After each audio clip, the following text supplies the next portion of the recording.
I'm going to drop the kids off with you next week. You're not doing anything anyway, so you can watch them while we're in Bali. My daughter-in-law Connie's voice crackled through my ancient landline phone, the only reliable communication at my cabin. No, hello, no, how are you? Not even a question of whether I was available. Just an announcement, as if I were a convenient appliance she could switch on when needed. If you're watching, tell me in the comments where you're watching from and subscribe. Don't forget to hit like. I gazed out my window at the morning mist rising from the forest floor, at the pair of cardinals that had made their nest in the maple tree outside my kitchen, at the utter peace I had spent 40 years dreaming of and the past 6 months creating. Florence, did you hear me? Connie's impatient voice cut through my thoughts. Joe and I need this second honeymoon. It's only for 2 weeks, and the kids will be fine with you in that cabin. She said cabin, the way most people might say sewage treatment plant, with a mixture of distaste and superiority that had characterized our relationship since she'd married my son 15 years ago. There's no Wi-Fi here, I said mildly. No television either. The nearest town is 12 miles away. Perfect. Less screen time will be good for them. You're always saying that, right? Her false enthusiasm wasn't even trying to be convincing. Besides, you're a retired teacher.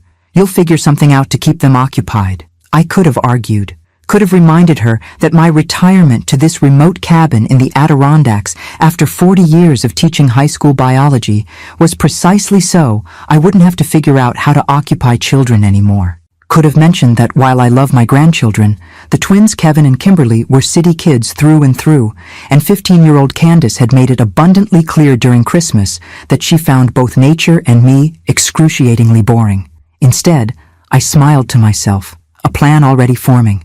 Claro, I said, slipping into Portuguese, a language I'd learned during my teaching sabbatical in Brazil decades ago.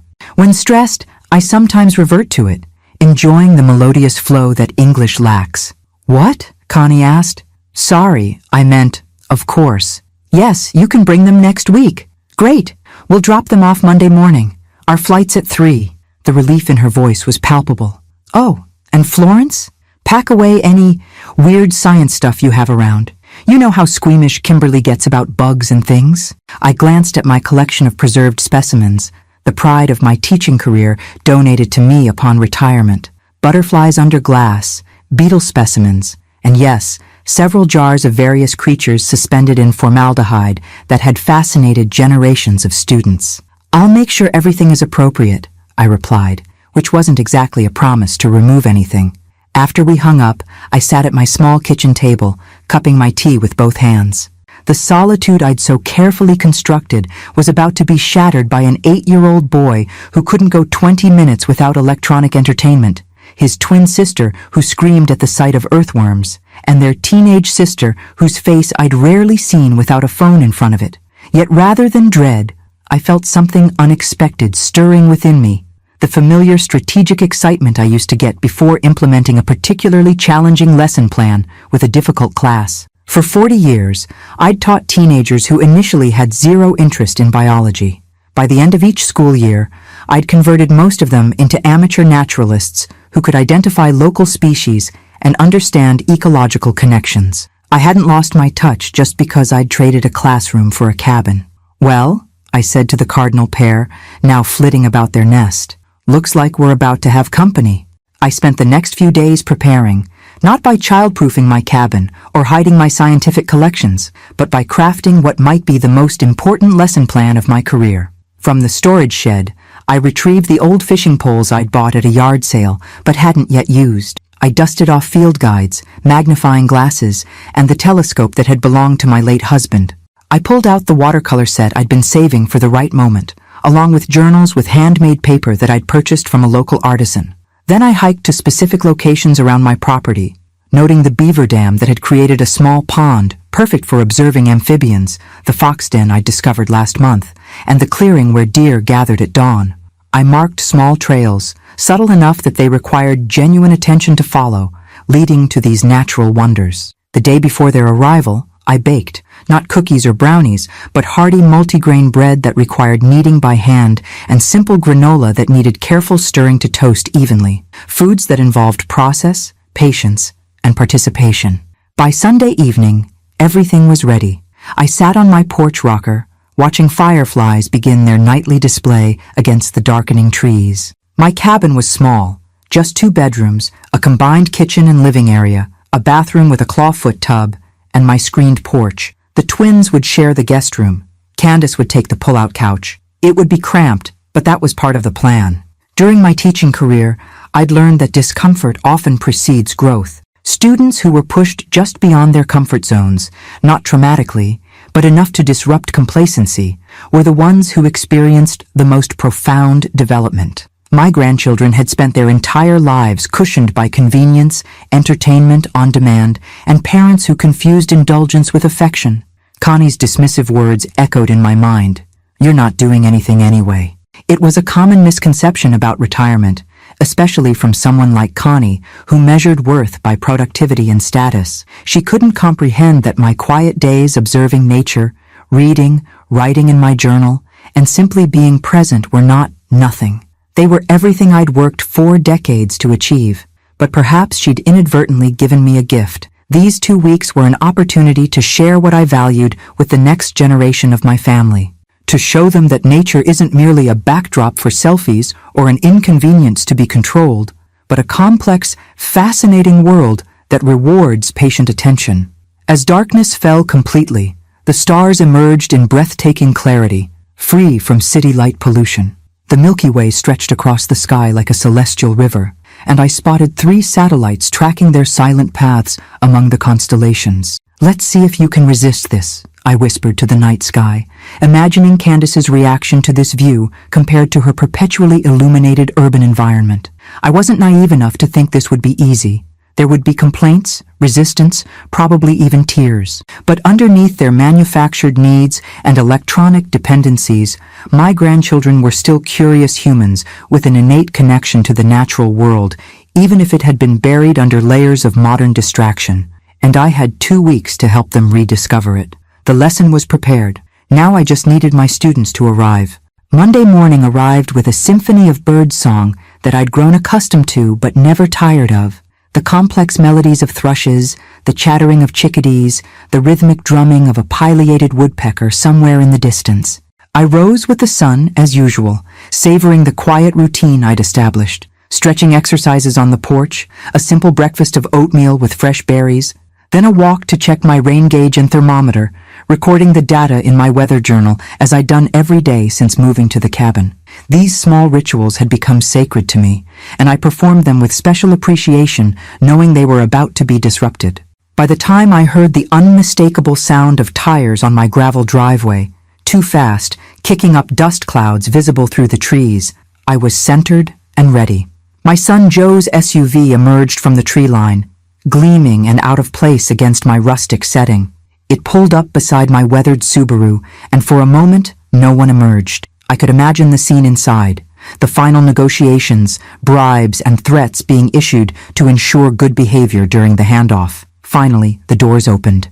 Joe stepped out first, his business casual attire suggesting he'd head straight to the airport after dropping off the children. Despite living just 3 hours away, he visited rarely, always with an eye on his watch and phone. Today was no exception. He checked his smartwatch immediately upon exiting the vehicle. "Hi, Mom," he called, forcing cheerfulness. "Beautiful day up here." Before I could respond, Connie emerged from the passenger side, designer sunglasses perched on her carefully highlighted hair. She surveyed my cabin and the surrounding woods with thinly veiled dismay, as if reassessing the wisdom of leaving her children in such uncivilized conditions. The rear doors remained firmly shut. "Someone's going to have to physically remove them, I think," Joe said, with an awkward laugh, moving to open one of the back doors. Kevin tumbled out first, clutching a backpack that I suspected contained more electronics than clothing. At 8, he was all energy and noise under normal circumstances. But now he looked at my cabin with the wariness of someone approaching an alien spacecraft. "Is there really no Wi-Fi, Grandma Flo?" he asked, bypassing hello altogether. "Really no Wi-Fi," I confirmed.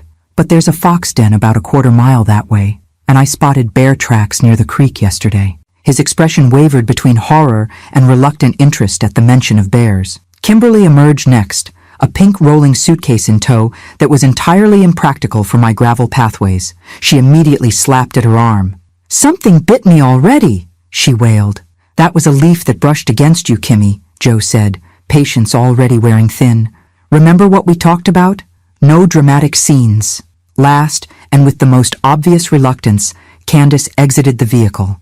At 15, she had perfected the art of communicating utter disdain, with minimal effort. Her eyes remained locked on her phone as she stepped out, thumbs typing furiously as if racing to send final messages before entering a dead zone. Her oversized headphones remained clamped over her ears, creating both a physical and symbolic barrier between herself and the natural world. "Candace," Connie called sharply, "headphones off. Say hello to your grandmother." With exaggerated slowness, Candace pushed one side of her headphones back. "Hi, Grandma," she muttered, still not looking up from her phone. "Hello, Candace," I replied warmly. "Your cardinal friends are excited to meet you." This prompted her to glance up briefly, confusion momentarily replacing disinterest. Good. Confusion was a starting point, a crack in certainty through which curiosity might grow. Joe began unloading luggage while Connie handed me a folder. "Here's their schedules, medication information. Kimmy needs her allergy pill every morning, emergency contacts, and the name of the resort in Bali. We'll have limited phone service there, but the hotel can reach us in an emergency." I accepted the folder with a nod. "I'm sure we'll be fine. I've handled classrooms of 30 teenagers for decades. 3 children should be manageable." "These 3 can be a handful," Connie warned, lowering her voice. "Especially Candace. She's been difficult lately, moody. Her counselor says it's normal teenage development, but..." She trailed off, glancing at her eldest daughter who had wandered a few feet away, face still illuminated by her phone's glow. "Adolescence is a fascinating developmental stage," I said. "The brain is rewiring itself, creating new neural pathways while pruning others. It's actually quite similar to what happens in a forest after a disturbance. New growth emerging from what appears to be chaos." Connie blinked at me, clearly having expected commiseration rather than a biology lesson. "Right.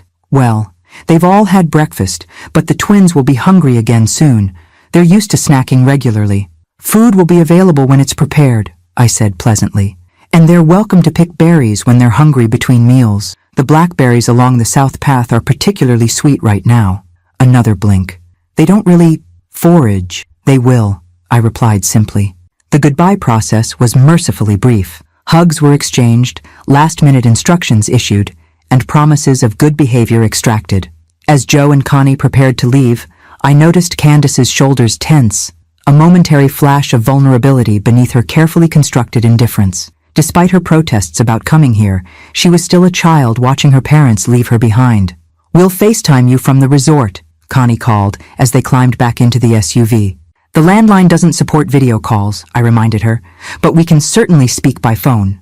Before she could process this limitation, Joe had the vehicle in reverse. With a spray of gravel and a chorus of "Love you, be good," they were gone, leaving a cloud of dust and 3 children staring after them with expressions ranging from uncertainty to outright panic. Silence descended, broken only by natural sounds, the breeze through pine needles, a woodpecker resuming its work, the distant gurgle of the creek. For children accustomed to constant electronic noise and stimulation, this relative quiet must have seemed deafening. Kevin was the first to break. "So what do we do now?" I smiled, pleased with this perfect opening. "Now," I said, picking up a well-worn knapsack from my porch, "we begin." "Begin what?" Kimberly asked suspiciously, still clutching her pink suitcase like a shield. "Our adventure, of course." I swung my knapsack over one shoulder. "First, let's get you settled inside, and then I have something special planned." The twins exchanged glances that spoke volumes, the nonverbal communication of siblings contemplating shared misfortune. Candace, meanwhile, had wandered toward the porch, her posture stiff as she held her phone skyward in the universal gesture of signal-seeking. "There's no reception here," I told her gently. "The mountains block most signals. There's a spot about 2 miles up the ridge where you can sometimes get 1 bar, but it comes and goes with the weather." Her response was a look of such genuine horror that I might have laughed if I hadn't recognized the true distress behind it. For a 15-year-old in 2023, being phoneless wasn't merely an inconvenience, it was an amputation. "How am I supposed to talk to my friends?" she demanded. How am I supposed to know what's happening? The same way humans did for thousands of years before smartphones, I replied. Through direct experience and conversation. You might find it refreshing. Her eye roll suggested she found this about as appealing as a root canal.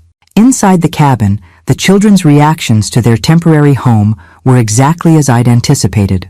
Kevin immediately searched for a television, there wasn't one, electrical outlets, limited, or any device that might provide entertainment. Kimberly wrinkled her nose at the rustic furniture and hand-woven rugs, declaring the entire place like something from a history museum. Candace examined the pull-out couch that would be her bed with open dismay, testing its firmness with one hand while still hopelessly clutching her useless phone with the other. I need to charge my phone, she announced. Even if there's no signal, I can still use my playlists and games. Of course, I said, gesturing to the single outlet in the living area. Though I should mention that we run on solar power here. After sundown, we conserve electricity for essential needs only, primarily lighting and refrigeration. This news was received with collective dismay. But my white noise app, Kimberly protested. I can't sleep without it. The creek behind the cabin provides excellent white noise, I assured her, much more authentic than any recording. While they absorbed this latest hardship, I busied myself preparing a light lunch. Fresh bread I'd baked yesterday, sliced vegetables from my garden, and herb-infused water in place of the sugary drinks they were undoubtedly accustomed to. I'm starving, Kevin announced, eyeing the spread with suspicion. Don't you have any chips? No chips, I said cheerfully, but this bread has seeds that provide much better sustained energy. Your body will thank you. My body wants Doritos, he muttered. But hunger won out over preference, and he cautiously tried the bread. Lunch proceeded with minimal conversation, each child lost in their own thoughts, primarily, I suspected, cataloging the many ways in which this rustic setting failed to meet their usual standards. Candace picked at her food, occasionally sighing dramatically to ensure we all registered her displeasure. So, I said as they finished eating, who's ready for our first expedition? Expedition? Kevin perked up slightly. Like a hike? More like an exploration, I corrected. We're going to visit the beaver pond. It's a half-mile walk, and this time of day, we might catch them working on their dam.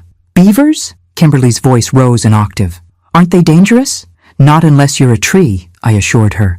They're actually fascinating creatures, nature's engineers. They transform entire ecosystems with their dams.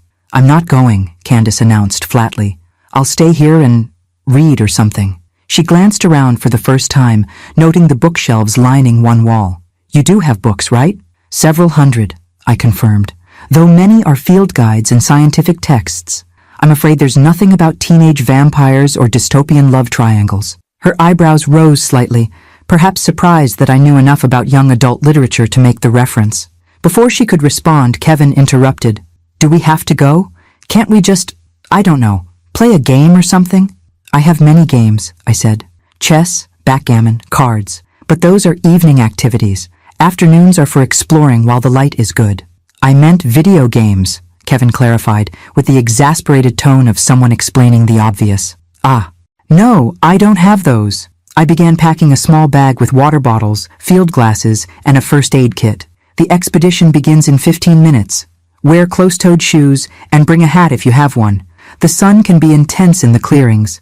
I didn't pack hiking shoes, Kimberly protested. I brought my sandals and my sparkly flats for when we take pictures. Whatever shoes you have will be fine for today, I assured her. We'll figure out alternatives for tomorrow.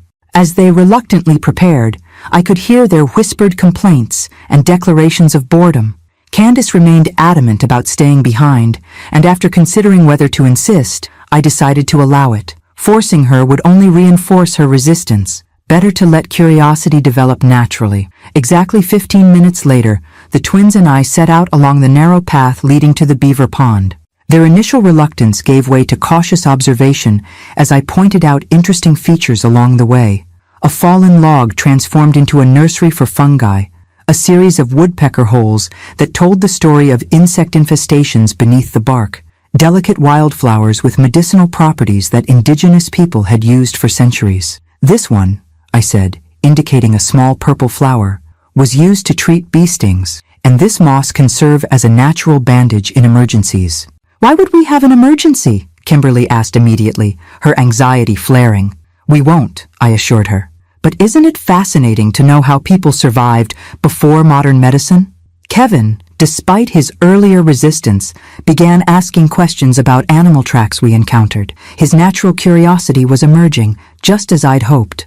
Even Kimberly, after her initial trepidation about insects, became absorbed in examining a spectacular spiderweb strung with dewdrops that caught the sunlight like diamonds. When we returned to the cabin 2 hours later, sweaty but animated by our discoveries, we found Candace exactly where we'd left her, curled on the couch, staring at her now dead phone.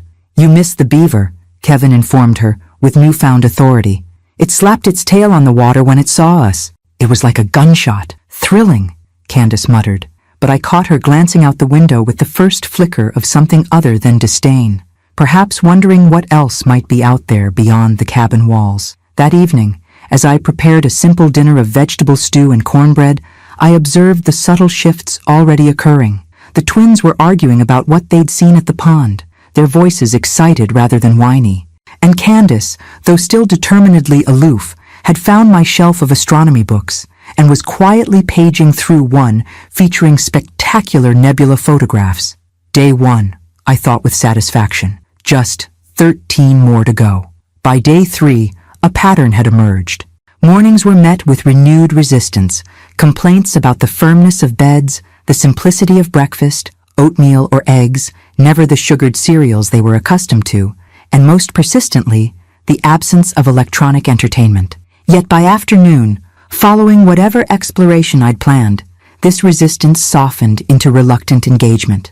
Kevin had developed a fascination with animal tracks, his natural competitiveness finding outlet in trying to identify signs before I could point them out. Kimberly, initially terrified of insects, now carefully transported spiders outside rather than shrieking for their extermination. Both twins had stopped asking about television by the second day, though they still occasionally mentioned video games with the wistfulness of remembering distant friends. Candace remained the holdout, refusing to join our expeditions and maintaining her posture of studied boredom. She'd taken to sitting on the porch with a book, ostensibly reading but often staring into the forest with an unreadable expression.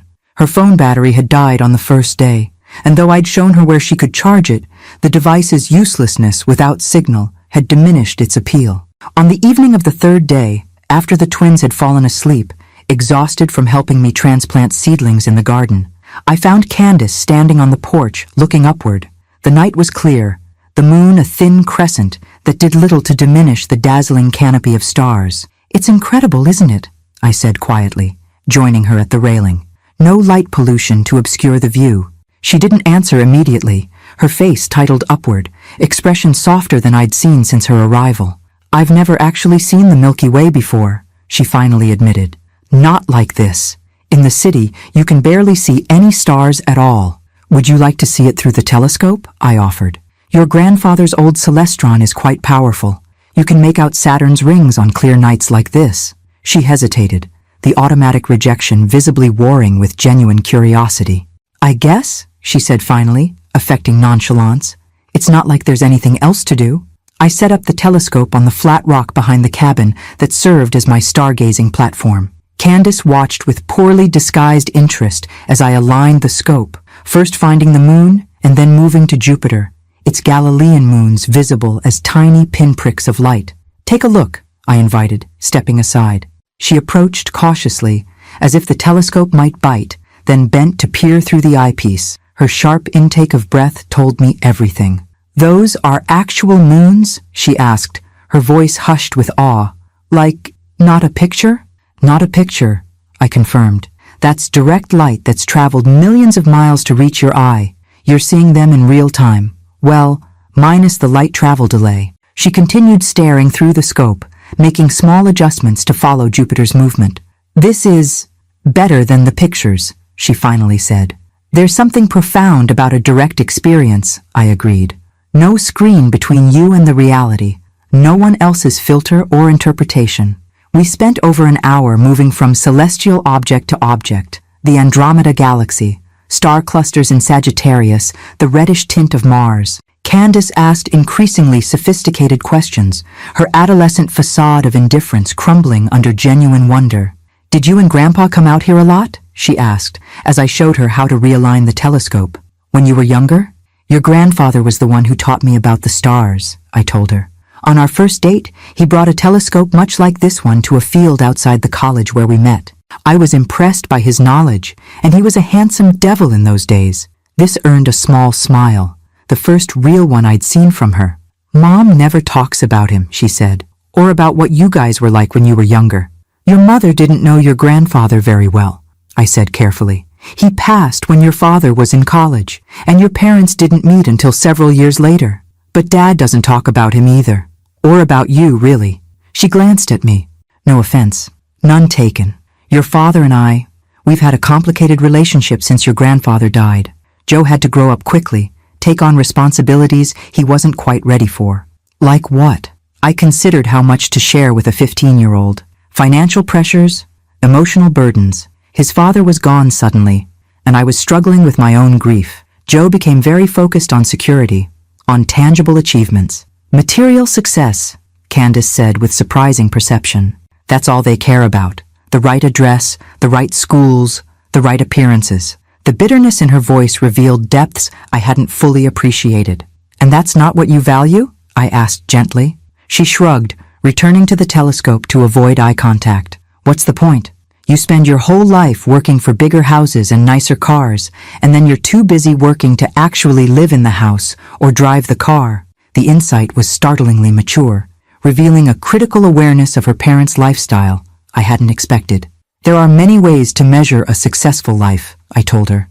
Material comfort is one metric, but there are others. Impact on the world around you, depth of relationships, knowledge gained and shared, joy experienced. She was quiet for a long moment, adjusting the telescope's focus. This is the kind of success you chose? This cabin? Being alone in the woods? This specific manifestation came after retirement, but yes, I chose a path that prioritized experience and impact over accumulation. I taught because it mattered, not because it made me wealthy. And you don't get lonely out here? All by yourself? Alone isn't the same as lonely, I explained. I have purposeful solitude, which is very different from isolation. And I'm part of a community. It's just that my community includes the ravens that nest in the tall pine, the family of foxes that den near the creek, and the changing seasons themselves. She glanced at me sideways, as if trying to determine whether I was being serious or merely poetic. Tomorrow, I said, changing the subject, I'm taking the twins to the waterfall. It's a more challenging hike than what we've done so far. You're welcome to join us. She hesitated, and I could see her weighing her cultivated disinterest against her growing curiosity about the natural world beyond the cabin.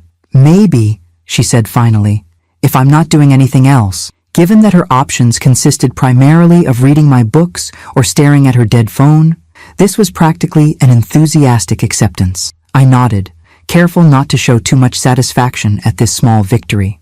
As we packed up the telescope, Candace paused, looking back at the star-filled sky. If we had come out here when I was younger, she said quietly, like when the twins were babies, maybe things would be different now. Different how? Just different. For all of us. She didn't elaborate, and I didn't press. But as we walked back to the cabin in companionable silence, I felt the first real connection forming between us, a fragile bridge across the generational divide that had seemed so insurmountable just days ago. The hike to the waterfall required genuine effort, a steady climb along a narrow trail that wound through dense forest before opening onto a rocky shelf overlooking a 60-foot cascade. I'd chosen it deliberately as the next challenge, sensing that the children were ready to push beyond the relative ease of our previous explorations. Surprisingly, all three joined the expedition. Candace appeared on the porch at the appointed time, wearing the hiking boots I'd left outside her door. Old ones that had belonged to my daughter-in-law during a brief, forgotten phase when Connie had attempted to embrace outdoorsy activities to impress Joe during their courtship. They fit Candace well enough, and she'd paired them with practical jeans rather than the fashionable torn ones she'd arrived in. Those boots will serve you better than sneakers on the rocky sections, I said, acknowledging her choice without making too much of it. She shrugged. Whatever, I was bored anyway. The twins were less equipped for the journey, but children at 8 possess natural resilience that compensates for inadequate footwear. Kevin bounded ahead on the trail like an enthusiastic puppy, while Kimberly maintained a running commentary on every unusual plant or insect we encountered. Is that one poisonous? What about this one? Will that bite me? Can I touch this? Rather than answering each question directly, I'd begun encouraging her to consider the evidence herself. What do you notice about its coloring? Does it have warning patterns? Is it trying to hide or making itself obvious? By the third day, she'd started answering her own questions, building an intuitive understanding of which creatures presented actual threats versus harmless curiosities. Her initial fear was evolving into discriminating caution, a much more useful survival skill than generalized anxiety. The trail grew steeper as we approached the waterfall, requiring careful footing on sections where exposed tree roots and loose rocks created natural obstacles. I noted with approval that the children instinctively formed a supportive chain, with Kevin reaching back to help his twin over difficult spots, while Candace, surprisingly, kept a watchful eye on both younger siblings from the rear. When we finally emerged onto the rocky overlook, the payoff was immediate and dramatic. The waterfall thundered before us, sunlight catching in the spray to form dancing rainbows. Below, a clear pool invited swimming, its blue-green depth a startling contrast to the white foam where the cascade met water. "Whoa," Kevin breathed, his perpetual motion temporarily arrested by awe.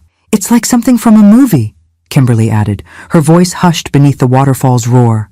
Candace said nothing, but she moved to the edge of the overlook, her face tilted to feel the spray on her skin, eyes closed in an expression of pure sensation. For that moment, she wasn't a posturing teenager, but simply a human being connecting with one of nature's most primal displays of power and beauty. I allowed them time to absorb the experience before unpacking our lunch, sandwiches made with bread we'd baked together yesterday, fresh fruit, and oatmeal cookies that the twins had helped mix and portion onto baking sheets. Simple food that tasted extraordinary in this setting, enhanced by the effort required to reach this spot. "Can we swim in it?" Kevin asked, eyeing the pool below with undisguised longing. "There's a path down," I confirmed. "But the water is mountain runoff, cold even in summer, and we'd need to check the pool depth carefully before diving." "I didn't bring a swimsuit," Kimberly pointed out. "Neither did I," Candace added. "Shorts and t-shirts work just fine for wilderness swimming," I told them. "They'll dry quickly in the sun, but swimming is optional. Just sitting by the pool with our feet in the water is magical too." The decision was unanimous. All three wanted to make the descent to the pool. The path required careful navigation, steeper than the main trail and slippery in spots from perpetual spray. I took the lead this time, demonstrating where to place feet and which rocks were stable enough to use as handholds. The children followed my example with careful attention, their movements becoming more confident as they developed a feel for the terrain. At the pool's edge, we removed shoes and socks, dangling feet in the crystalline water. It was indeed cold, eliciting squeals from the twins and a shocked gasp from Candace. "People pay for cold therapy like this in fancy spas," I told them, enjoying the numbing sensation around my ankles. "The cold triggers all sorts of interesting physiological responses, increased circulation when you warm up again, endorphin release. It feels like knives," Kimberly complained, but she didn't withdraw her feet.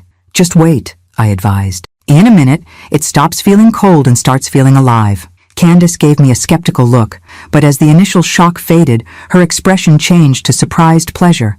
"It's tingling now," she admitted, "like carbonation on skin." Kevin, predictably, couldn't resist the call of full immersion. After securing my permission and verifying the depth was safe, he stripped down to his shorts and t-shirt and plunged in with a war whoop that echoed off the surrounding rocks. His initial shock, wide eyes and gasping breath, gave way to exhilarated laughter as he paddled around the pool. "It's awesome," he called to his sisters, "like being inside a soda." Kimberly, never one to be outdone by her twin, cautiously followed his example, though she lowered herself in gradually rather than diving. Her initial discomfort transformed into delight as she discovered she could float effortlessly in the clear water, the buoyancy compensating for her limited swimming skills. Candace observed her siblings with a mixture of amusement and longing, clearly torn between teenage dignity and the simple joy they were experiencing. "The water feels different on your whole body compared to just your feet," I told her. "More intense initially, but then remarkably freeing." She glanced at me, then at the twins splashing happily. "No one would see me here, would they?" she asked quietly. Like, there aren't hikers or whatever who might come by? I understood her adolescent self-consciousness immediately. This pool is on private land, my property. The nearest public trail is 3 miles away. It's just us. That was all the reassurance she needed. With a decisive motion, she pulled off her outer shirt, she was wearing a tank top underneath, and stepped into the pool, gasping at the cold, but pushing forward until she was immersed to her shoulders. For a moment she remained still, acclimating, then slowly leaned backward until she was floating, face toward the sky, dark hair spreading around her like a halo in the clear water. "This is," she started, then paused as if searching for adequate words. "I've never felt anything like this." I nodded, understanding completely. Natural swimming holds a qualitatively different experience from chlorinated pools or artificially maintained beaches, something primal and connecting that can't be fully articulated. We spent nearly 2 hours at the pool, the children's initial hyperactivity giving way to more contemplative water play. Kevin built a small dam of stones across a section of the pool's outlet stream, creating a miniature engineering project that occupied him completely. Kimberly discovered a tiny frog and spent 30 minutes observing its movements with uncharacteristic patience, and Candace alternated between floating silently and sitting on a sun-warmed rock, sketching the waterfall in a small notebook I hadn't seen before. As we finally packed up to begin our return journey, Kevin asked, "Can we come back tomorrow?" "The waterfall will always be here," I told him, "but tomorrow I thought we might try something different. There's an old fire tower on the eastern ridge. From the top you can see all the way to the next county on clear days." Instead of the expected resistance to yet another hike, I received 3 enthusiastic nods. Something fundamental had shifted. Their default response was no longer automatic rejection, but genuine curiosity about what new experience might await. On the walk back, Candace fell into step beside me, letting the twins range ahead within sight but out of earshot. "I've been thinking about what you said last night," she said suddenly, "about different ways to measure success." "Oh?"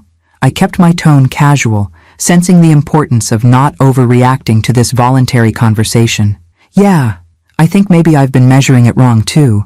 Like I've been so focused on getting likes and follows, on having the right clothes and being seen with the right people." She glanced at me. "It sounds stupid when I say it out loud."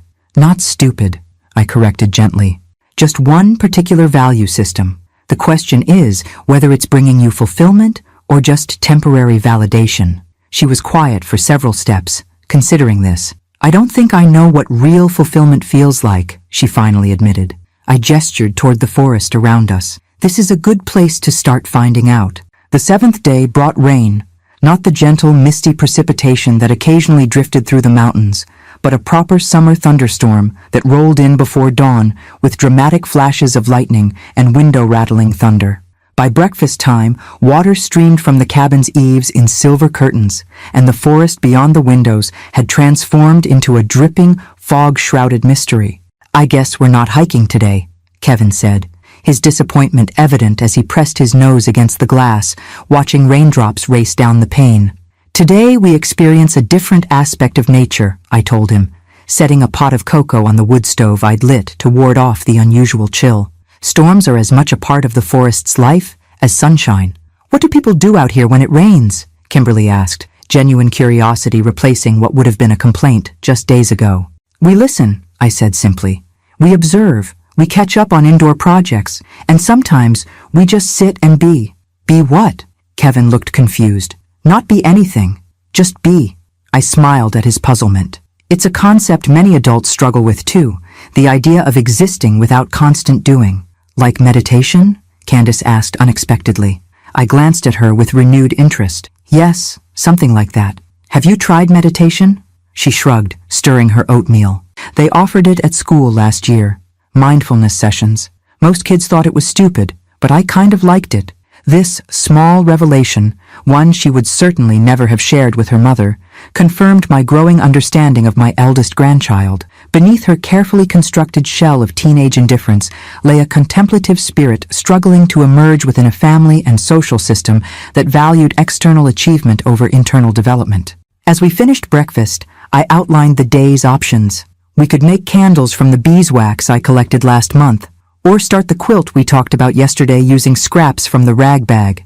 There's bread dough rising that will need kneading soon. And of course, the bookshelves are full if you'd prefer quiet reading time.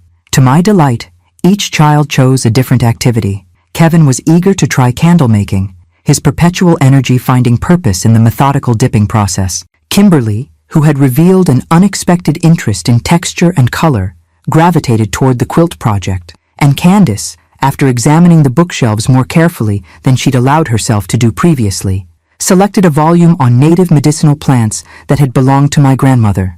The morning passed in comfortable productivity, the storm providing both soundtrack and backdrop to our indoor pursuits. I moved between children, offering guidance when needed, but mostly allowing them to explore their chosen activities independently. Kevin's candles emerged somewhat lopsided but functional, his pride in creating something useful from raw materials evident in his excited commentary. Kimberly's quilting stitches were uneven but enthusiastic, and she displayed a natural eye for color combinations as she arranged fabric scraps into a pleasing pattern. Candace remained absorbed in her book, occasionally making notes in the small journal she'd begun carrying, the same one I'd noticed at the waterfall.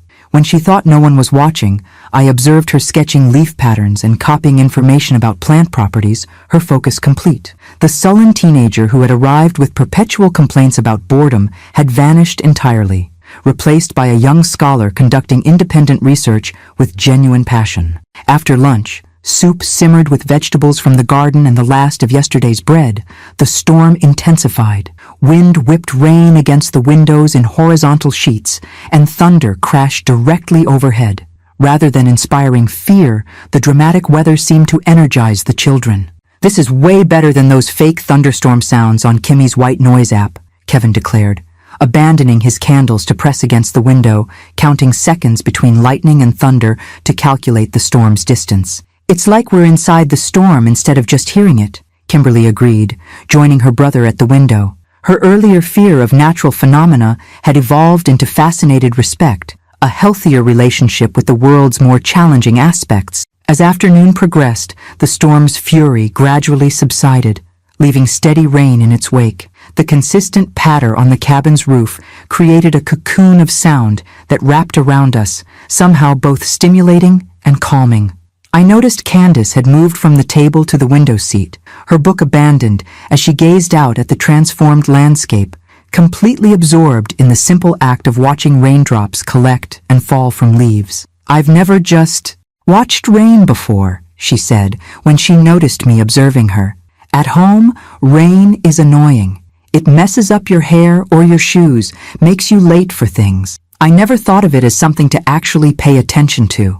"Most natural processes reward close attention," I told her. "There are patterns and rhythms we miss when we're rushing through life, focused only on human schedules and concerns." She considered this, tracing a raindrop's path down the window with her fingertip. "I've been thinking about what you said before, about different ways of measuring success. I think maybe peace could be one way, like the success of a moment could be measured by how peaceful it feels." The insight struck me as remarkably profound for a 15-year-old whose life had been structured around achievement and external validation. "That's a beautiful perspective, Candace. And yes, I think peace is a very valuable metric, both internal peace and harmony with one's surroundings." She glanced at me, then back at the rain. "I feel peaceful here," she admitted quietly. "For the first time in, I don't even know how long." Before I could respond, Kevin interrupted with an excited shout from the other window.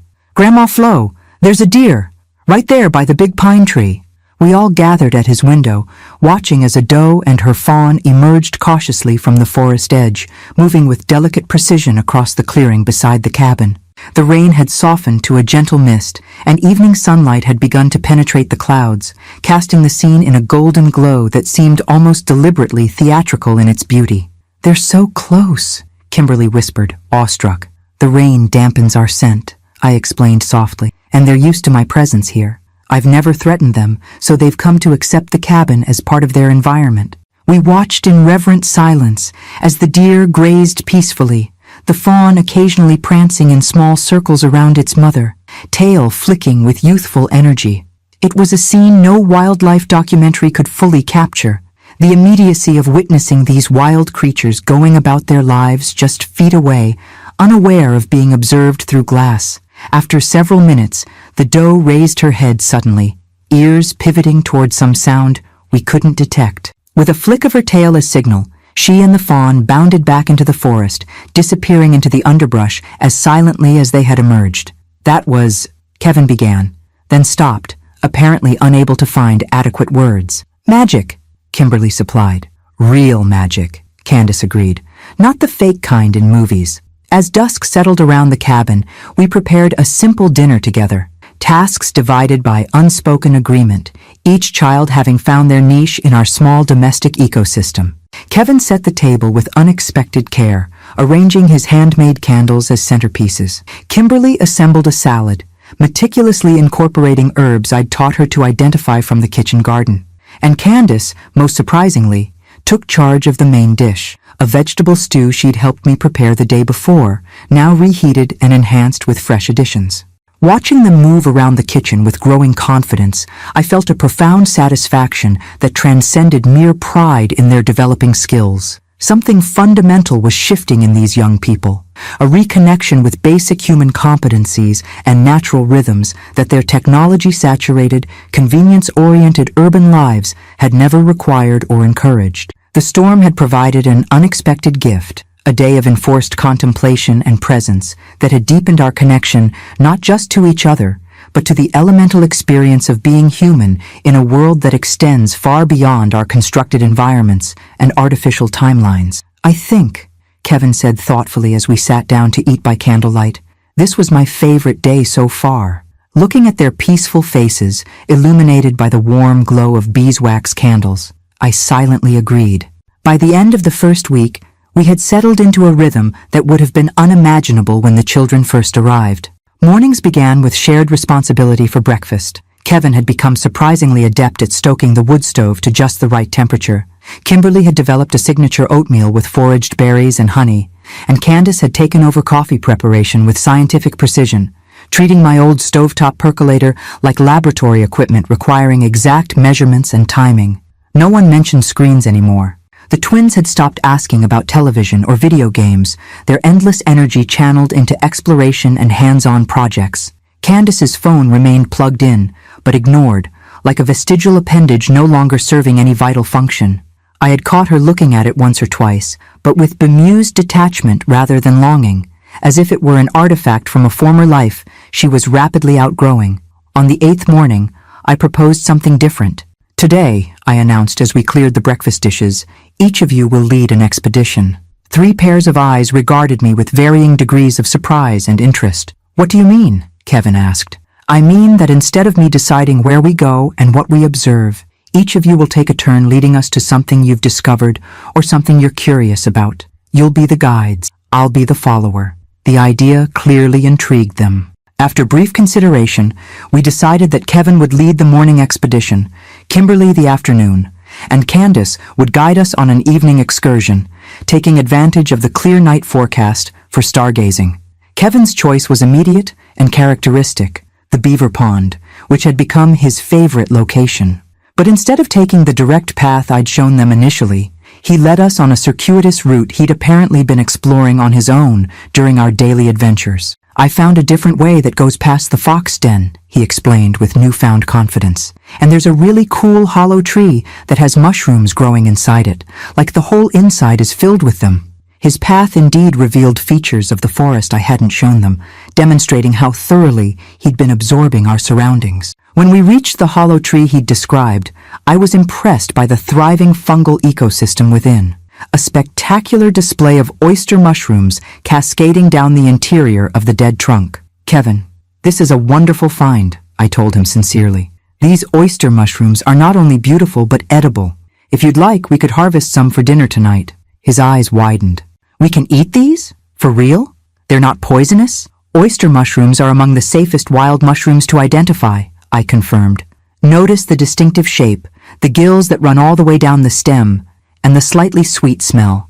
Under my guidance, he carefully harvested a portion of the mushrooms, leaving plenty to continue spreading their spores. His pride in providing food for our dinner was palpable, a new experience for a child whose sustenance had always appeared prepackaged or restaurant-prepared, disconnected from its origins. Kimberly's afternoon expedition revealed her own unique perspective. She led us to a small clearing I'd shown them briefly during an earlier walk, but instead of passing through as we had before, she insisted we lie on our backs in the grass and look upward.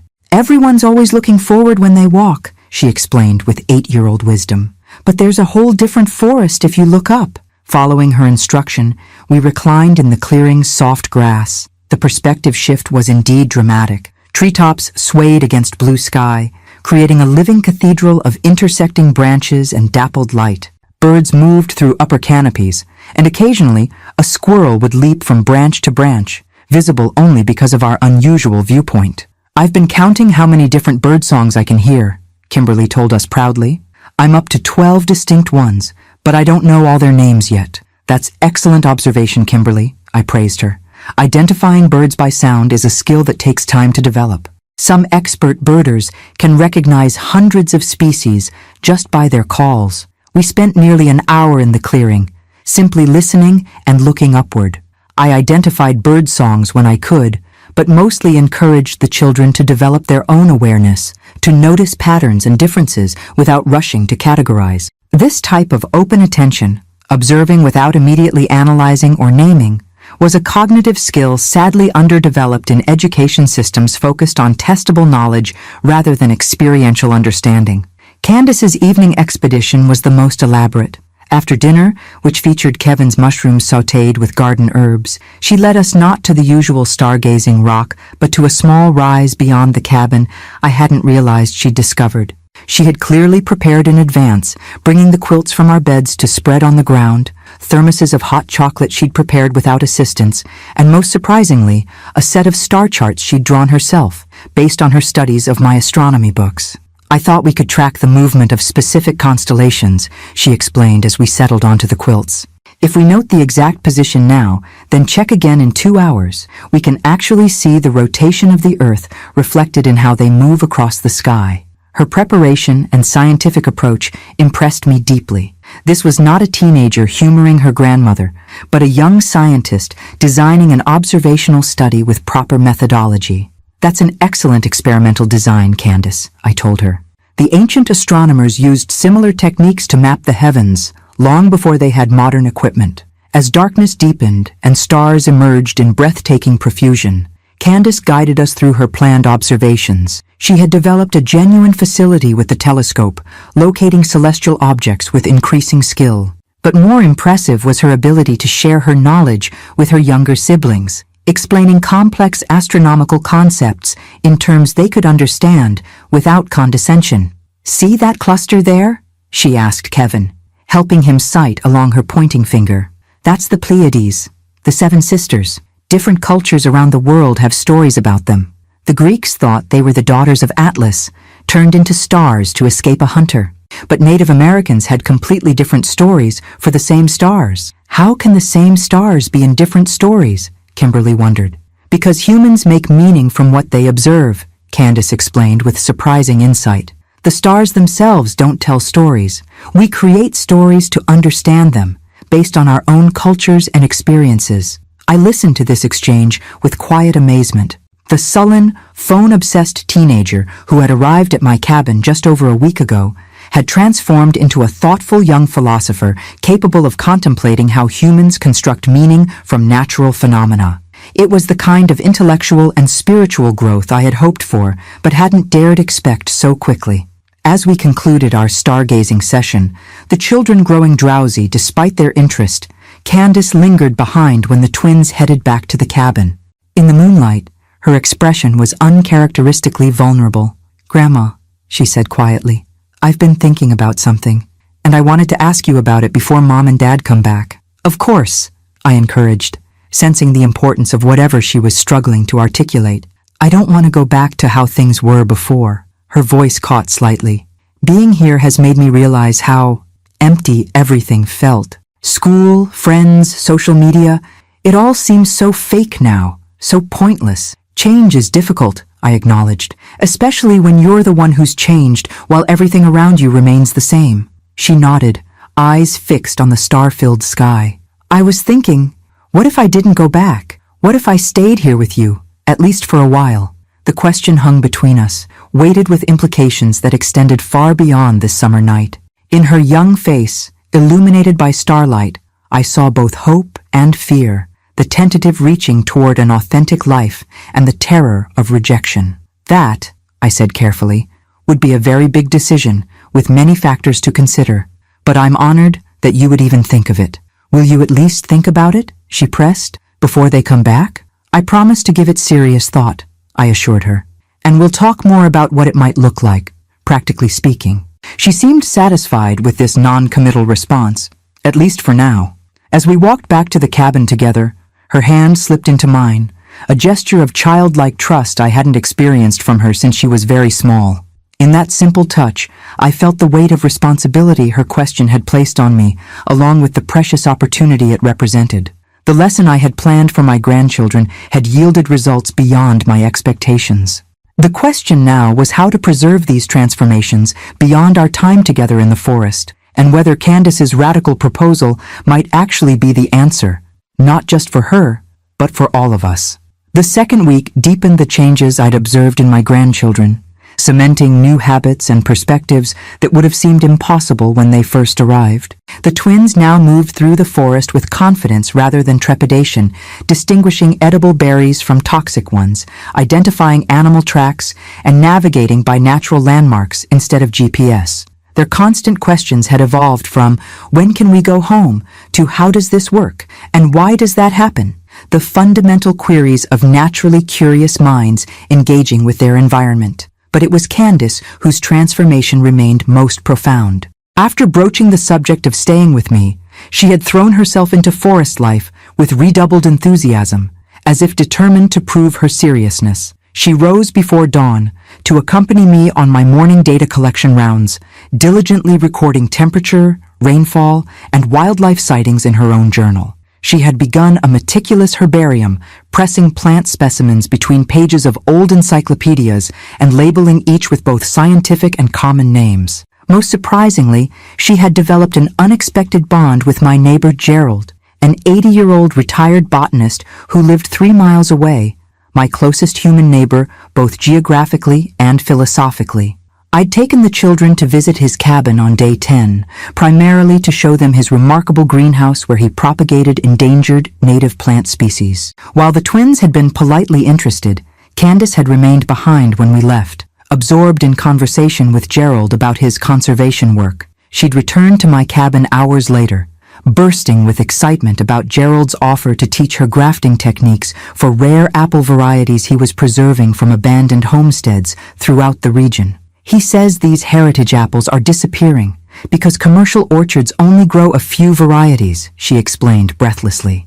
Some of these trees are over 100 years old, with unique flavors and disease resistance that could be lost forever if no one preserves them. Her passion was unmistakably genuine, a spark of purpose I'd never observed during family holiday visits, where she typically remained glued to her phone, responding to direct questions with minimal syllables. On the 12th day, as I prepared lunch after a morning spent teaching the twins to fish in the creek, resulting in 2 small trout that Kevin had cleaned with surprising dexterity after initial squeamishness, Candace approached me with uncharacteristic hesitation. "Grandma," she began, fidgeting with the corner of her journal, "I need to talk to you about something important." I set aside the vegetables I was chopping and gave her my full attention. "Of course. What's on your mind?" "I've been thinking more about what I said the other night. About maybe staying here with you." Her words came more rapidly now, as if she'd rehearsed them. "I know it sounds crazy, and Mom and Dad would probably freak out, but I've been researching it, and there are these things called independent study programs, where I could do my schoolwork remotely and just go in for tests and labs." She pulled a folded paper from her pocket, a printout she must have made during her visit to Gerald's cabin, which, unlike mine, had satellite internet. Gerald helped me look this up. There's a program through my school district specifically for students with exceptional circumstances or unique educational opportunities. Living here with you would definitely qualify as both. She pushed the paper toward me. I could maintain my GPA, stay on track for college, but learn in a completely different environment. I examined the printout, impressed by her thoroughness. The program she'd identified was legitimate, similar to arrangements made for student athletes or performers whose training and competition schedules precluded traditional classroom attendance. This is well researched, Candace, I acknowledged, but there are many other factors to consider beyond academic arrangements. Your parents would need to approve this, and it would significantly change both our lives, yours and mine. I know. She met my gaze directly. But I've never been sure about anything the way I'm sure about this. Being here has shown me what I want to do with my life. I want to study ecology or conservation biology. I want to work with plants and ecosystems, not sit in an office staring at spreadsheets like Mom and Dad. Her clarity was compelling, but I maintained my measured response. These are big decisions, and they don't need to be made immediately. Let's continue this conversation after you've had more time to consider all implications. She looked momentarily frustrated by my caution, but nodded agreement. Just promise you'll really think about it, that you won't just dismiss it as a teenage phase or whatever. I promise to give it the serious consideration it deserves, I assured her. Your feelings and insights are valid, regardless of your age. This seemed to satisfy her, and she rejoined her siblings, who were proudly preparing their caught fish for cooking. I watched them work together, Kevin scaling, Kimberly seasoning with herbs she'd helped harvest from my garden, and marveled at the self-sufficiency they'd developed in less than 2 weeks. That evening, after the twins had fallen asleep exhausted from their day's adventures, Candace and I sat on the porch watching fireflies emerge from the darkening forest edge. The conversation turned naturally to her future aspirations. What exactly is it about this life that speaks to you so strongly? I asked, genuinely curious about the specificity of her attraction to my deliberately simplified existence. She considered the question carefully. It's the realness of everything, she finally said. At home, everything feels filtered, like we're always experiencing life through screens or other people's expectations. School is about grades, not learning. Social media is about likes, not connection. Even our house doesn't feel real sometimes. It's more like a showplace Mom maintains for guests who rarely come. Her insight into her parents' lifestyle was remarkably perceptive. Here, she continued, gesturing toward the firefly-dotted darkness, every experience is direct. When it rains, you get wet. When you're hungry, you make food. Real food that you might have grown or gathered yourself. When you're tired, you sleep. And when you wake up, you can actually see the stars fade as the sun rises. She paused. It's like the difference between watching a nature documentary and actually being in nature. That's a profound observation, I told her. Many adults never develop that awareness of the difference between mediated and direct experience. Gerald said something similar when I was talking to him, she said. He called it the Great Displacement, how modern humans have separated themselves from natural systems while remaining completely dependent on them. He says most people don't even know where their food comes from beyond the supermarket or where their waste goes beyond the trash can. I smiled, recognizing my old friend's familiar ecological perspective. Gerald has been thinking about these issues for many decades. He's a valuable mentor. That's another thing, Candace added eagerly. At home, everyone I know is basically the same age, except for teachers who maintain this professional distance. Here, I've had more meaningful conversations with you and Gerald in 2 weeks than I've had with anyone my own age in years. The depth of her reflection reinforced my growing sense that this wasn't merely teenage impulsivity, but a genuine recognition of alignment between her emerging values and the lifestyle I had chosen. Still, my responsibility was to ensure she understood the full implications of what she was proposing. Living this way involves sacrifices, I reminded her. Limited internet access, distance from friends, fewer material comforts, winters that are beautiful but challenging. I know, she acknowledged, but it also means gaining things that matter more: purpose, connection, real skills, actual silence when you want it. She gestured toward her sleeping siblings inside. Look at how happy Kevin and Kimberly are here once they got past the withdrawal from their devices. They're sleeping better, eating better, getting along better than I've ever seen at home. Children are remarkably adaptable, I agreed. More so than adults sometimes. So you'll consider it? Really consider it? Her voice held cautious hope. Yes, I told her, making the decision even as I spoke. I'll consider it. And if you still feel this way when your parents return, we can discuss approaching them together about a trial period, perhaps through the end of summer, before making longer-term arrangements. The smile that illuminated her face carried none of the artificial performance quality I'd observed in her expressions before. The practiced, selfie smile, the social compliance smile.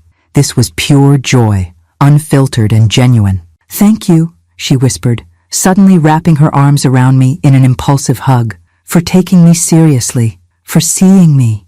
As I returned her embrace, I reflected on the unexpected direction this enforced babysitting had taken. What had begun as a lesson in nature appreciation had evolved into something far more significant, potentially a life-altering redirection for a young person who had found her true north in an environment most of her peers would consider primitive and deprived. The real test, of course, would come when Connie and Joe returned, when the bubble of our forest interlude met the reality of parental expectations and established family dynamics. But for now, in this moment of authentic connection beneath a star-filled sky, I allowed myself to envision a future with Candace by my side, our separate solitudes enriched by shared purpose. As our 2 weeks together drew to a close, a subtle tension crept into our forest idyll. The impending return of Connie and Joe cast a shadow over our daily activities, particularly for Candace, who had begun checking the calendar with increasing frequency, as if hoping to find additional days mysteriously inserted between us and her parents' arrival. The twins, while clearly transformed by their experiences, maintained the natural resilience of 8-year-olds. They would undoubtedly miss aspects of cabin life, but their developmental flexibility would ease their transition back to urban comforts. Candace, however, stood at a more complex crossroads, old enough to articulate her desires, but still legally dependent on parents who might struggle to understand the profound shift in her priorities and perspective. On our final full day together, I planned a special expedition, a challenging hike to the highest point on my property, a rocky outcrop overlooking the valley. The climb required genuine effort, with sections steep enough to necessitate scrambling on all fours. I had deliberately saved this adventure for last, knowing it would provide both physical challenge and symbolic achievement. "This is the perfect final test," I told them, as we prepared our day packs with water, lunch, and emergency supplies. "Everything you've learned about moving through the forest, reading the landscape, and supporting each other will come into play." Kevin took this framing seriously, approaching the preparation with military precision. He had assumed the role of equipment manager during our excursions, ensuring we had appropriate first aid supplies, extra layers, and sufficient food. Kimberly, who had overcome her initial fear of forest creatures, now served as our naturalist, noting interesting plants and insects along our routes, and Candace had become our navigator, developing an impressive ability to read the landscape and maintain orientation without electronic assistance. The ascent began gently enough, following a game trail through mixed hardwood forest. The children moved with confidence I would never have imagined possible 2 weeks ago, recognizing poison ivy without prompting, instinctively testing loose rocks before putting their weight down, and maintaining awareness of their surroundings that balanced enthusiasm with appropriate caution. As the trail steepened, natural teamwork emerged. When Kimberly struggled with a particularly challenging section, Kevin immediately dropped back to offer a supportive hand. When Kevin became frustrated after losing his footing, Candace demonstrated an alternative route with better handholds. Their interactions flowed with a natural rhythm of mutual support I'd rarely observed in their previous family dynamics, which had tended toward competitive bickering rather than collaboration. Near the summit, we encountered the most difficult stretch, a near-vertical scramble up a rocky face about 15 feet high. Not technically dangerous with proper care, but intimidating enough that I watched closely, ready to assist if needed. "I don't think I can do this part," Kimberly said, eyeing the climb with apprehension. "Let's break it down," Candace suggested before I could intervene. "See these 3 rock ledges? They're like a natural staircase. I'll go first and show you where to put your hands and feet." With remarkable patience, she demonstrated the climb in slow motion, verbally guiding her younger sister through each movement. "Right hand to the crack there. Now your left foot on that flat spot. Perfect. Now reach up to where I am." Kevin followed their progress with intense concentration, absorbing the technique before attempting his own ascent with methodical care. When all 3 had successfully navigated the challenge, their faces glowed with well-earned pride. Not the fleeting satisfaction of a video game achievement, but the deep-rooted confidence that comes from overcoming genuine physical obstacles through persistence and skill. The summit itself rewarded our efforts spectacularly. From this vantage point, the valley spread below us in a panorama of forest, meadows, and distant mountains, blue with haze. A red-tailed hawk circled lazily on thermals above the valley floor, and the silver thread of the creek winding through my property was visible in occasional glints through the canopy. "It's like we can see the whole world," Kevin breathed, turning slowly to take in the 360-degree view. "Look, there's the cabin." Kimberly pointed excitedly to the small clearing visible in the distance, my modest dwelling nestled against the hillside like a natural feature of the landscape. Candace said nothing, but her expression as she surveyed the vista communicated volumes, a mixture of wonder, belonging, and unmistakable yearning. She pulled out her journal and began sketching the panorama with quick, confident strokes, adding notes about cardinal directions and prominent features as if creating a memory she could physically carry with her. We spread our picnic lunch on a flat rock warmed by the afternoon sun, the simple food tasting extraordinary in this elevated setting. The conversation flowed easily, punctuated by comfortable silences as we absorbed the beauty surrounding us. "Grandma," Kevin said during one such pause, "will you teach Mom and Dad how to do all this stuff when they come back, so we can keep doing it even after we go home?" The innocent question illuminated the central challenge awaiting us. How much of this experience could translate back into their regular lives? How much would their parents be willing or able to incorporate into their established patterns? "I'll certainly share what we've learned together," I promised, though without specific commitments I couldn't guarantee. "And you can be teachers too, showing them your new skills and knowledge. Mom's afraid of spiders," Kimberly pointed out practically. "And Dad always says he doesn't have time for hikes. People can surprise you," I suggested, though I privately shared her skepticism about Connie's willingness to embrace forest immersion. Sometimes, seeing something through your children's eyes helps adults reconsider their own limitations. Candace had remained silent during this exchange, her attention apparently focused on her sketching. But as we began packing up for our descent, she pulled me aside while the twins explored a nearby rock formation. "I need to talk to them tomorrow," she said, with quiet determination. "About staying here. I've thought about everything you said, the sacrifices, the challenges. I'm still certain this is what I want." Her resolute expression reflected the maturity she'd developed during our time together. This wasn't impulsive teenage rebellion, but a considered choice aligned with genuine self-discovery. "We'll approach it carefully," I advised. "Your parents will need time to process such an unexpected proposal. They may have initial reactions based on surprise rather than thoughtful consideration." "I know Mom will freak out," Candace acknowledged. "She has our whole lives planned. The right college, the right career track, the right neighborhood eventually.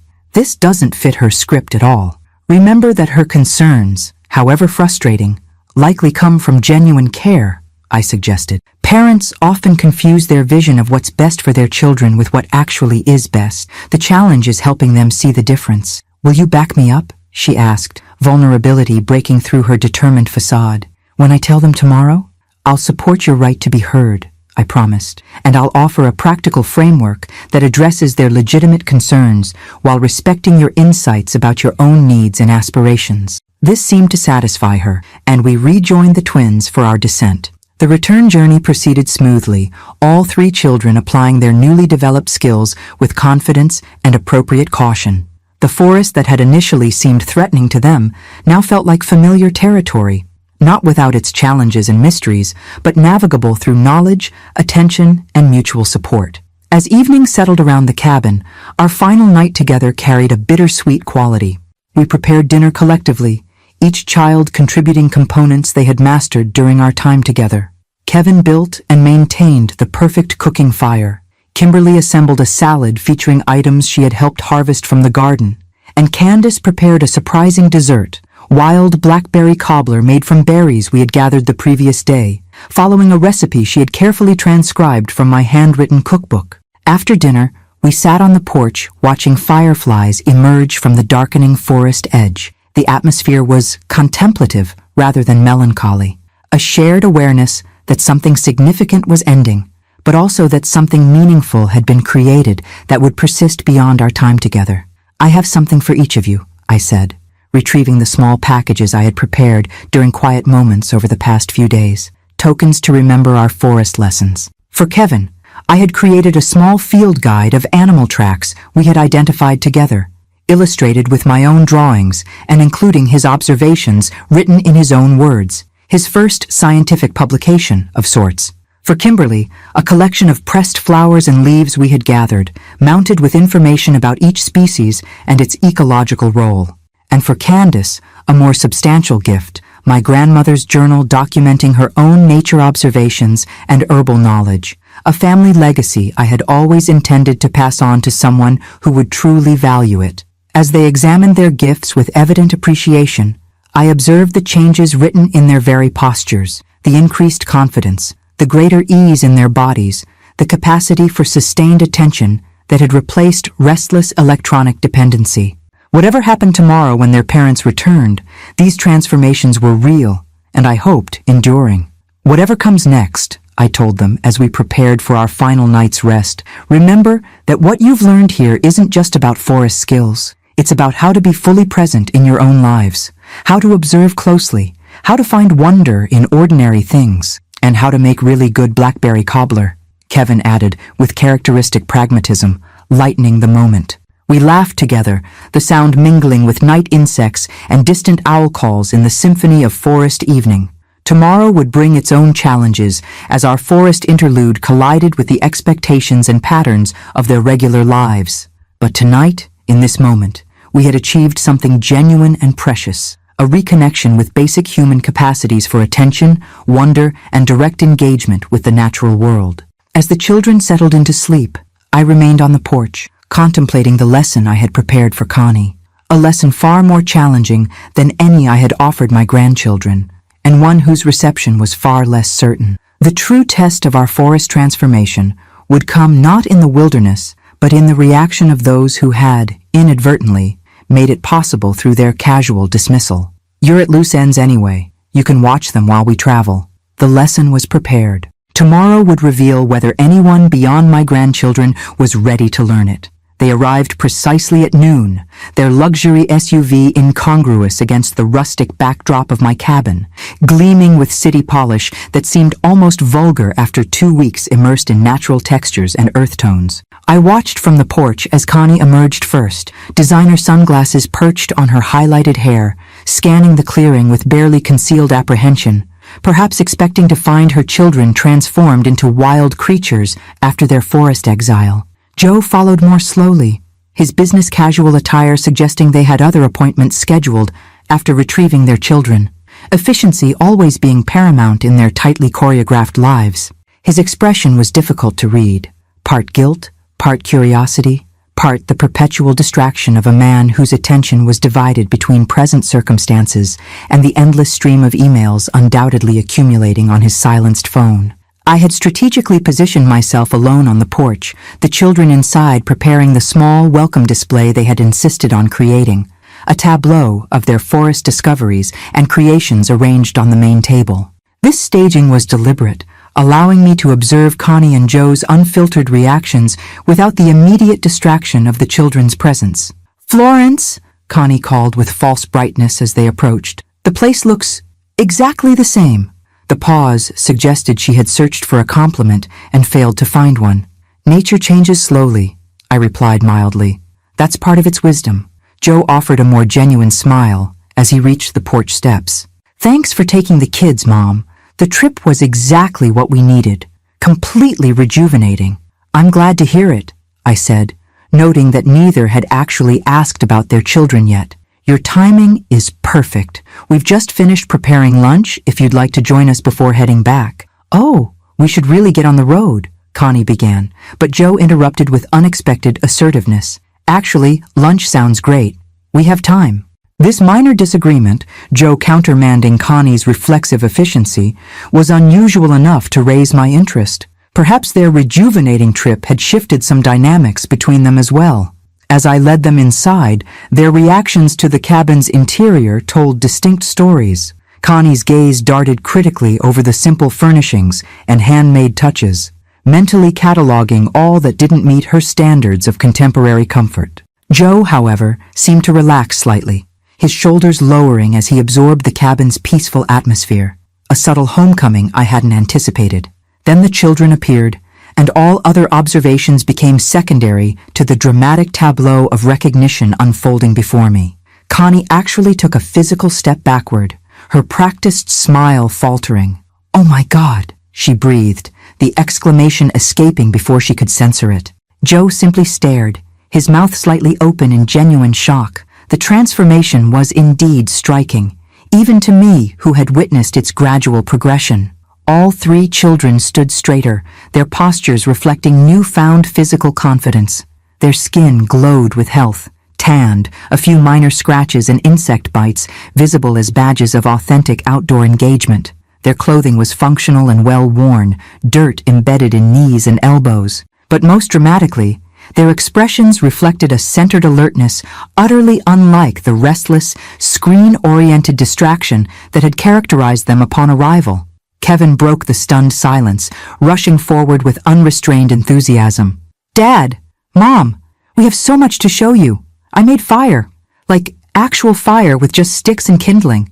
And we saw beavers building a dam, and I caught fish and—" "Slow down, honey," Connie interrupted, her voice higher than normal as she attempted to process this unfamiliar version of her son. "You look so different." Kimberly approached more carefully, her natural sensitivity making her acutely aware of her mother's discomfort. "We made you something, Mom," she said, taking Connie's hand and guiding her to the display table. "I pressed flowers from Grandma Flo's garden, and Kevin made the frame from sticks he collected." "That's creative?" Connie managed, examining the rustic picture frame containing a carefully arranged bouquet of pressed wildflowers. "Very natural." Joe, meanwhile, had moved toward Candace, who had remained slightly apart from her siblings, watching the reunion with measured assessment. "You look good, Candy," he said, using the childhood nickname she had insisted on abandoning years ago. Surprisingly, she didn't correct him. "Thanks, Dad," she replied with a calm directness that was itself a revelation, none of the defensive teenage posturing that had characterized their interactions before. As we settled around the table for lunch, a simple but abundant spread of garden vegetables, fresh bread, and the last of yesterday's trout, the contrast between our forest-adapted tribe and the newly arrived urbanites could not have been more pronounced. The children moved with natural ease, serving food and distributing handmade wooden plates without prompting. Connie and Joe sat stiffly, clearly unsure how to navigate this unfamiliar version of their family. "So," Connie began after taking a small, cautious bite of trout, "it looks like you've all been busy." "Grandma Flo taught us everything," Kevin declared proudly. "I can identify 14 different animal tracks now, and Kimberly knows which plants are edible and which ones make you sick." "That's useful," Connie replied, her tone suggesting precisely the opposite. "Though I'm not sure when you'll need those skills in Westchester." "Actually," Kimberly piped up, "Dad said there's a nature preserve just 3 miles from our house. We've never been there, but now we know what to look for. Kevin and I want to start cataloging the species there, like real scientists." Joe looked up with surprise. "The Marshall Preserve? I didn't realize you even knew about that place." "Grandma showed us on a map," Kevin explained. "She said urban forests need protection and study too, not just wild places like here." I caught Candace's eye across the table, a silent communication passing between us. She gave an almost imperceptible nod. It was time. "Mom, Dad," she began, her voice steady, despite the slight tremor in her hands. "I need to talk to you about something important." Connie's expression immediately shifted to alert concern, the default parental response to serious teenager declarations. "What is it, honey? Is everything okay?" "Everything is better than okay," Candace said carefully. "These 2 weeks have changed how I see things, how I see myself, and what I want for my future." "That's wonderful," Joe responded, though his cautious tone suggested awareness that a challenging revelation might follow. "I want to stay here with Grandma," Candace stated simply. "Not just for the rest of the summer, but for the school year, maybe longer." The stunned silence that followed was almost palpable. Connie looked from Candace to me with naked disbelief, as if we had conspired to stage an elaborate prank. Joe's expression was more complex, surprise certainly, but also a flicker of something else I couldn't immediately identify. "That's not possible," Connie declared flatly, recovering first. "Your school, your activities, your friends, everything is in Westchester." "I've researched the options," Candace countered, her preparation evident in her measured response. There's an independent study program through my school district for situations exactly like this. I can maintain my academic standing while completing coursework remotely, going in only for exams and lab requirements. She slid the printout across the table, the same one she had shown me earlier in the week, now augmented with additional notes and highlighted sections addressing potential parental concerns. "This is ridiculous," Connie said, not even glancing at the paper. "Florence, did you put her up to this?" "Candace came to me with this idea," I replied calmly. "I've listened and asked questions to help her think through the implications, but this is her proposal, not mine." "You can't seriously be considering this," Connie pressed, her voice rising. "She's 15, Florence. She needs structure, socialization, normal teenage experiences." "I've had years of normal teenage experiences," Candace interjected. "You know what they've given me? Anxiety, insecurity, and the feeling that nothing I do is ever enough. Here, I've learned things that actually matter. I've discovered what I'm passionate about." "Passionate about what? Trees? Bugs?" Connie's dismissive tone triggered a visible flinch from Kimberly, who had spent the past week proudly documenting precisely those elements of the natural world. "Environmental science," Candace corrected firmly. "Conservation biology, the study of interconnected living systems. I've found my path, Mom. For the first time in my life, I know what I want to do, not just what's expected of me."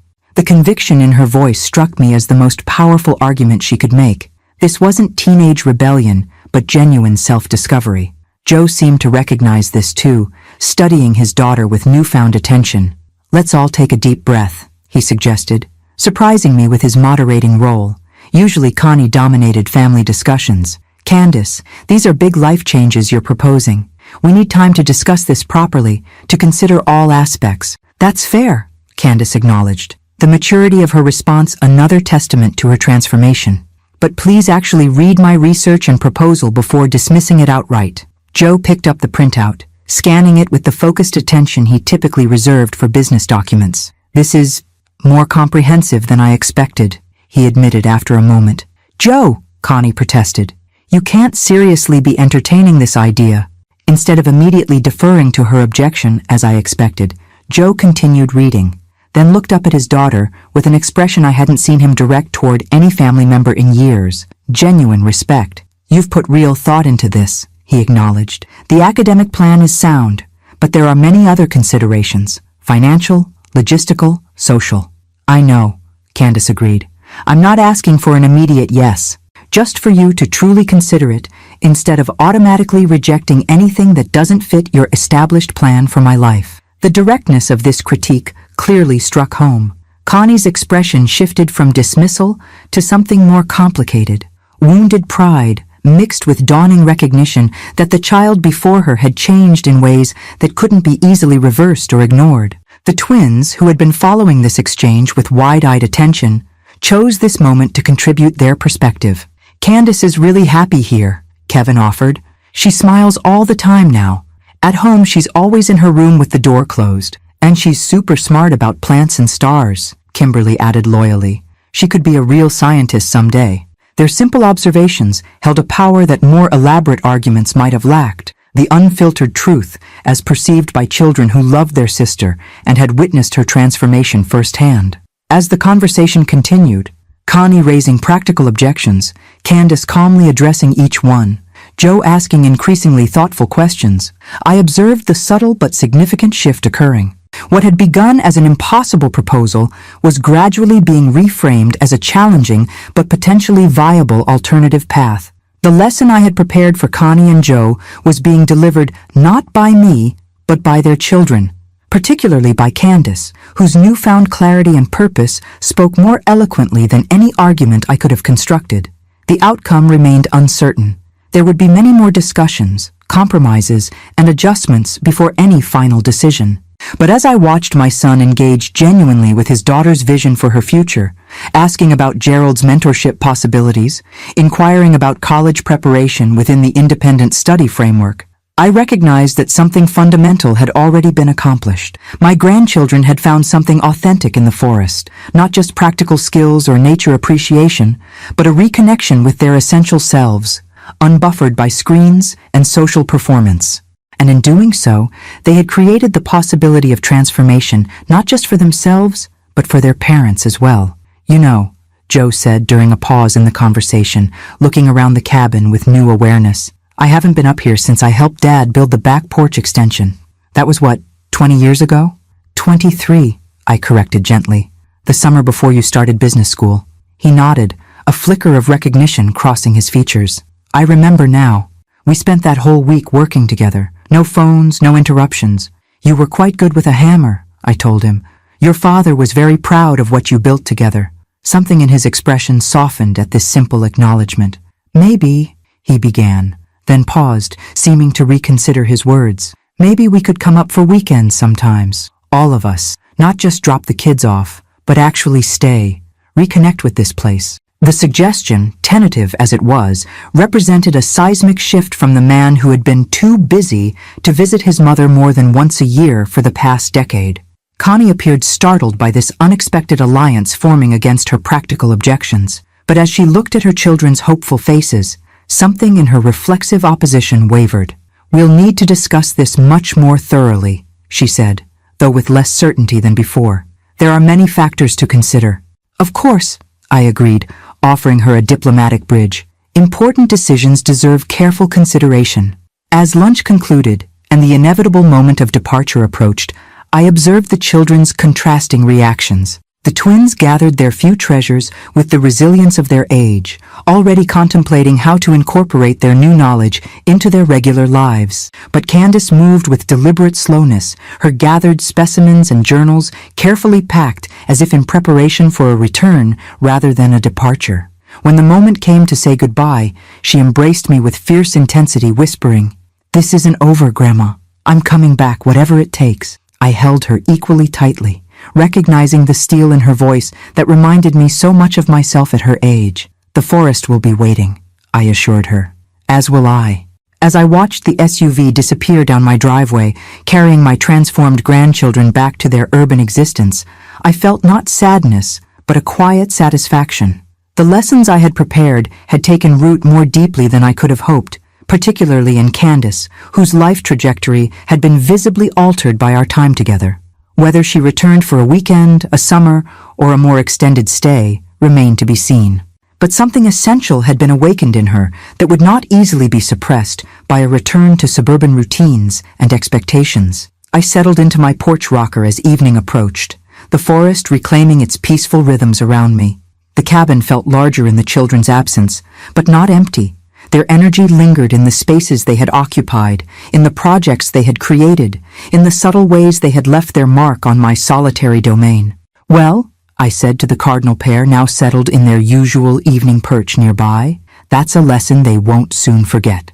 The response came not from the birds, but from within me, a quiet certainty that what had transpired these past 2 weeks was exactly what both my grandchildren and their parents had needed. Though none of them had known it when Connie casually announced, "You're at loose ends anyway. You can watch them while we travel." Far from being at loose ends, I had been precisely where I needed to be, prepared to offer a lesson in living that no classroom could provide. And while Connie might never fully appreciate what had transpired during their absence, the seeds planted in her children would continue growing, creating possibilities she had never imagined for them. Sometimes, I reflected as darkness settled around my cabin, the most powerful teaching happens when we appear to be doing nothing at all. Thank you for listening. Please leave a comment with a rating from 0 to 10 for this story, share it with a friend, and subscribe to the channel.